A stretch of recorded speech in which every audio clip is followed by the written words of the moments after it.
देखो भी 11th वालों, एक अपने पास एडजस्टमेंट आती है अक्रूड इनकम की।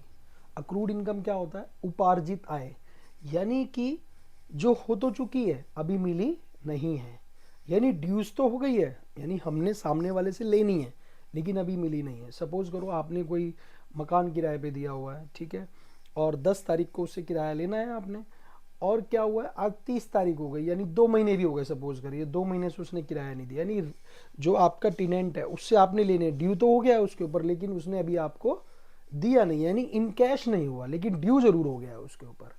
बात समझ रहे हैं? तो देखें अक्रूड इनकम, जैसे सपोज करिए मैंने अभी आपको बताया रेंट, तो ऑब्वियस सी बात है रेंट हम रिसीव कर रहे हैं, तो रेंट रिसीव आपको पता है कि कहाँ पर मिलेगा आपको? प्रॉफिट एंड लॉस के क्रेडिट साइड में।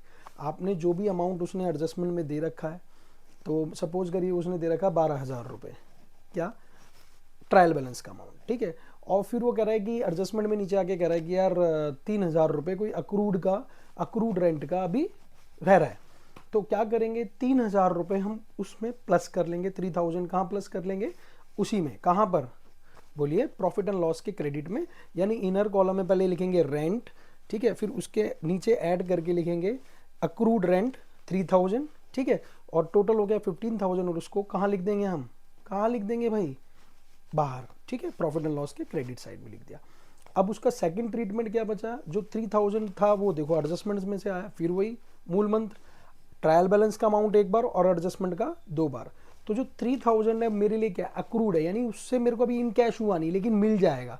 तो मिल जाएगा तो मेरे लिए क्या हो जाएगी? एसेट है भी। तो हम क्या करेंगे? एक बार उसको एसेट साइड में एज अक्रूड रेंट लिख देंगे, मामला खत्म।